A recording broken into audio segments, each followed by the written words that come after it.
Monday marked the end of my thesis defense. In reality, there are still a few details left to wrap up, but I explained those during my stream that day for anyone interested.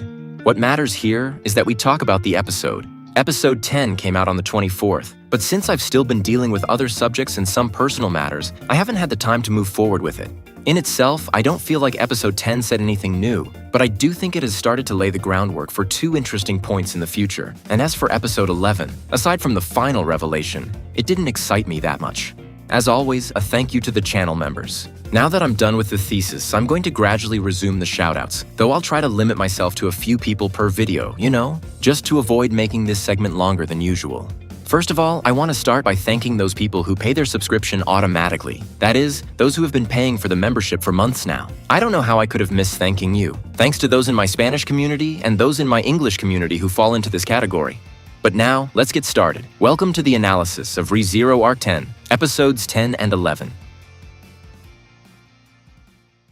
The chapter begins with a type of scene that I really liked. Basically, they tell us how Subaru, Garfiel, and Petra are washing the dishes they used for a meal. And it's even mentioned that Subaru ended up helping with the task after losing a game with the other members of the faction. I consider those small slice-of-life moments to be truly beautiful, as they remind us that no matter how many fantasy adventures the characters go through, at the end of the day, they are still doing those mundane chores that we do. Unless, of course, the person listening to this is a spoiled brat or a prince from Saudi Arabia. In that case, I've said something completely stupid. There, in that activity, Subaru talks to them about everything that happened with Filore the night before. They talk about what the saint's personality was like and how the church hid her, though I must admit I was surprised to see that he apparently didn't tell them about his talk with Felix. Speaking of the femboy you like, I was left dying to know what happened in his talk with Russell, but it seems that will be a subplot that will remain pending for a few more episodes. And the most surprising thing is that the talk the protagonist had with his friends was fruitful for him, as it allowed him to understand Crusch a bit more in a way that not even I expected. It's mentioned how Subaru, because he's not from this world, does not profess blind faith in the dragon. And that is why he is surprised that the people of the kingdom blindly follow the designs revealed on a stone that, believe it or not, appeared in the anime, and you are seeing it right now. In fact, I personally maintain the headcanon that the stone you see is made of the same material as the stone or monolith that we will see in the 4th season with Arc 6. And while it is true that there are certain differences in the material but not in the shape, even those differences can be explained. The dragon tablet that appeared in the anime showed up around 2016, and at that time, the anime had to give its own interpretation of what this object was like. But then, when the novel had to create the official illustrations, it was decided that the new design would be this one. The most interesting thing is that Subaru said he would be interested in knowing more about that object, and hopefully, in the future, he will get to touch it, since if the tablet is truly made of the same material as the monolith, it is very safe to say that something will happen as soon as there is contact. Returning to Subaru's doubts, he thinks about why Felt wasn't named Queen as soon as she was discovered. And it is explained to him that this is due to the instructions given on the dragon tablet, where it was requested to organize the royal elections that we know. Here is what I told you. Subaru starts to doubt how people have blind faith in that, but his mental alarms go off as soon as he realizes that Garfiel and Petra also blindly believed in that prophecy. The reason he gets quite alarmed in this part is simple. Subaru understands that it is normal for someone from the capital, a place heavily influenced by the Church of the Dragon, to believe in its designs. But that does not apply to Petra and Garfiel's case. Petra was simply a girl from a remote village far from the capital, and Garfiel was someone who lived isolated in a dimension that could not be reached. Why did they blindly believe in the prophecy given by the dragon? This, ironically, makes Subaru and me see Crusch in another way. The fact that she affirms and declares policies that go against everything the dragon represents is a bold move. It's like starting to preach a Catholic form of government in a Muslim country, so to speak. The icing on the cake is that, even with such a radical policy, Crusch truly was the favorite to win, and that explains why the story had to nerf her, not once, but twice. Another curious thing that happens here is that both Petra and Garfiel point out how strange it is that they have blind faith in the dragon, and that neither of them had questioned that before. Then Subaru remembers those objects that in some way predict the future. For example, he remembers the stargazers of the Empire, Echidna's Book of Wisdom, and even the Gospels of the Archbishops. In the end, he ends up classifying all of this as a kind of scam. A scam where in exchange for giving you initial benefits, it ends up making you lose a large amount later. I think this comparison about scams is interesting because while the archbishops used the gospel to reach their desires, it is also true that there was a point in history where those desires caused them to end up crossing paths with Subaru, who would later end up killing them and gaining their authorities. That is what Subaru was referring to with objects that give you initial benefits in exchange for making you lose something big later. But changing the subject, as I said a moment ago, I was amazed to see what Crusch aspired to. She professed a radical policy by the nation's standards, and, to back up her words, she made sure to deal with and defeat the white whale, a beast that appeared sometime after the pact with the dragon, and that terrified the citizens of the kingdom for hundreds of years. The fact that Crusch managed to subdue an evil of the kingdom that lasted for centuries supported, in a way, the political discourse she maintained, which sought to break away from the classic ways. But as I said, too bad they sent her to sleep. Then the scene with Meili and Rem would happen. And something curious is that they never got to interact in the main line.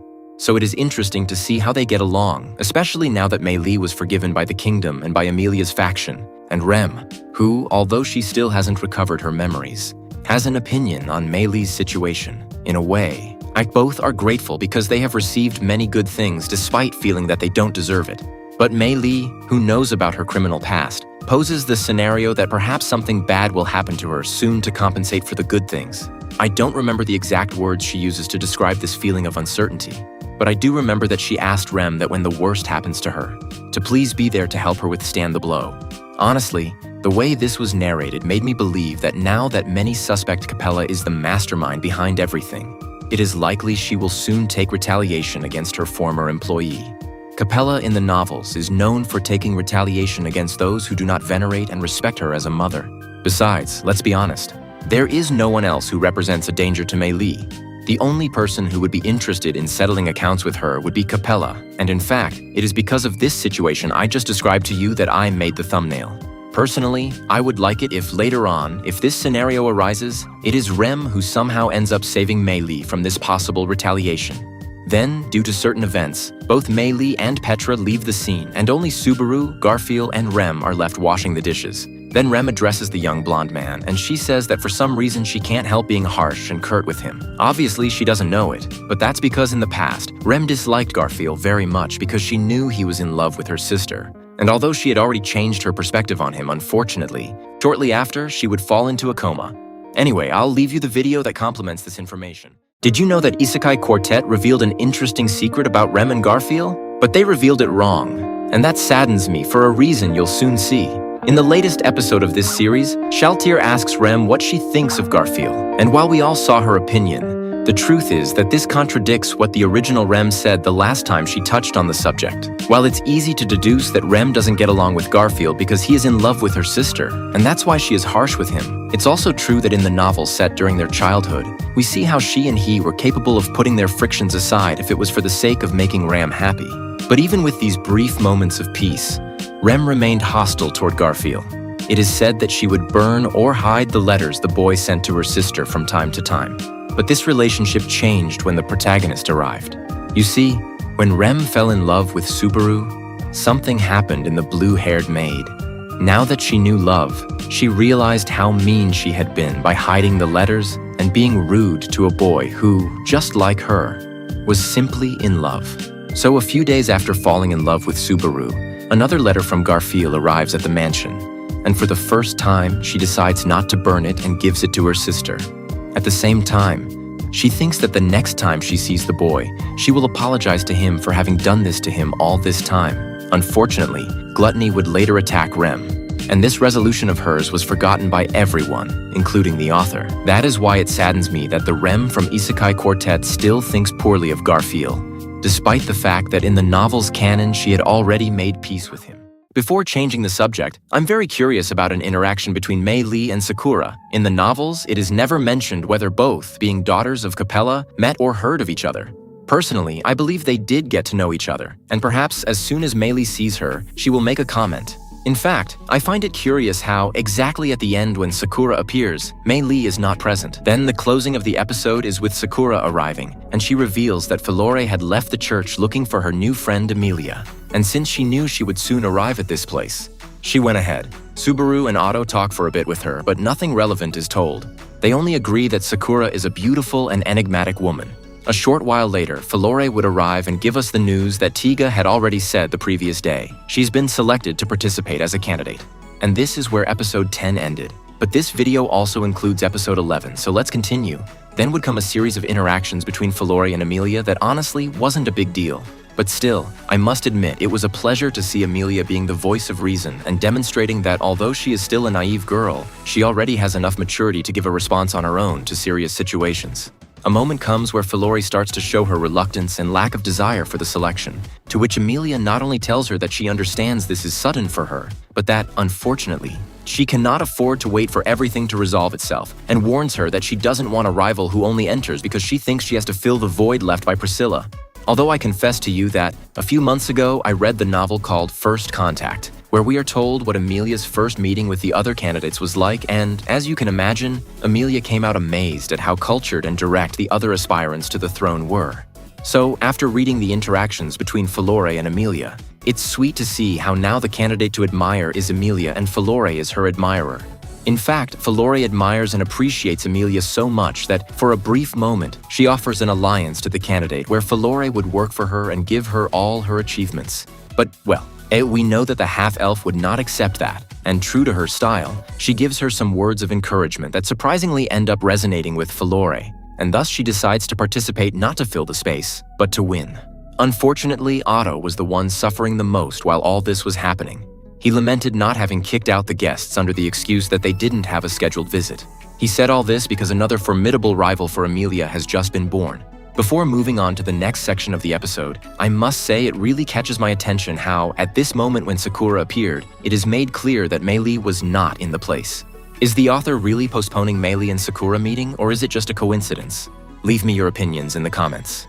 Another detail that I found great about this part is that, apparently, in episode 13, while Subaru and Julius were fighting, the candidates had been temporarily taken to another, smaller room where certain more confidential topics were discussed. Why do I mention that? Because the official revelation to Filore about her candidacy is given in that same place. It is said that Subaru, Emilia, and Bayako went to see the announcement about Filore's faction since, as they were previously with her, they took the opportunity to accompany her. An interesting comment from this part is given by Beatrice, who asks if Filore's inclusion was announced or ordered by the Dragon Tablet. But Miklotov denies it and confirms that there were no changes in the prophecy. But before moving on to the most important revelation of the episode, I would like to comment on something. Honestly, Miklotov is a character who, for some reason, I just can't bring myself to like. I'm not saying he's bad or anything like that, but I don't know. They always say he's a wise and intelligent person. In fact, even the Emperor himself or the King of Lagunica commented on it at the time. However, I feel like something is missing to hook me and make me have high expectations of him. And if you're wondering, even in the novels, not much has been revealed about his past and how he managed to rise to such an important position in the kingdom. At least until now, the old man who seems most interesting to me is Bordeaux, who went through great changes from his youth to the present. I only hope that when the author talks about Miklotov's past, it truly makes up for having postponed the lore of the old representative of the Council of Sages for so long. A council that, until now, has been made clear to have the same influence as Russell's secret organization. But changing the subject, personally, I was surprised about Heinkel. But I was more surprised by the theory a friend made about him. I was surprised that this theory has somehow come true. You see, this friend in question theorized that the reason for the toughness of Heinkel's body was because the dragon's blood had fallen on him. Since Arc 9 revealed that Heinkel did something the day the princess was kidnapped, my friend theorized that on that day he tried to steal the blood from the castle to cure Luana. But since he's an idiot, part of the blood surely ended up falling on him. And that would be Heinkel's secret. A secret that, at the time, the dragon Alcanica realized, but chose to stay silent and hide it from his counterpart, Aldebaran. To recap, my friend's theory said that Heinkel had received the dragon's blood in his body, and the words Filore said when referring to him helped the interpretation of what I just told you. I think I'm even more curious to know how the hell Heinkel managed to get in touch with Filore and convince them of an alliance. Anyway, let's hope to see what the outcome of all this will be. Before finishing, I would like to talk about some reflections on Capella and immortality. I think it's a relevant topic right now that they are officially referring to and talking about Heinkel as immortal. It's good to remember that when Capella met Elsa, she said she wasn't looking for something immortal, and that's because she had already obtained one long ago. What was she referring to with that immortal thing she obtained? Personally, I highly doubt she was referring to Heinkel, and at the time I believed she was talking about herself, but now I don't know what to believe. I also want to mention how it seems that Capella is to blame for the problems Anna's faction has had since she separated from Subaru. In case you don't know, right now in Kararagi there are problems because Zarestia had awakened, and it was agreed that Anna and her group would stop him. In recent revelations about this event, it was confirmed that the villain knows of the existence of Eridna, the artificial spirit of Echidna that Anna carries with her, and that she is also a legacy of the witch that only Capella knows exists. And since only she knows about this, it is likely that Capella is the one who gave the information to the villain of this side story. Besides, this possibility of Capella sharing information isn't that far-fetched because in an alternative route, we confirmed that Capella came into contact with the same person who is attacking Kararagi right now. While it is true that the identity of this villain hasn't been confirmed, by the way they talk and react, they are very similar, and it is very, very unlikely that it isn't her. But anyway, we'll see what happens. To finish, I'll take the opportunity to announce that after Friday, my academic affairs will be officially over.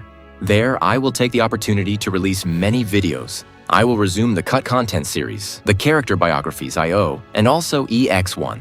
But first, I'd like to take a break for a few days. I confess to you that since September of last year, I haven't stopped uploading videos continuously, mainly because the monetization in December was too good not to take advantage of. I was going to rest in January, but then the thesis happened and, well, my plans were ruined. I might rest for a few days, or at most 1 week, but I will continue sending shorts to be edited. I would only rest from long videos for a short time. So I hope you don't mind, and continue supporting me for when I return with full energy and more content. That's all for now. See ya!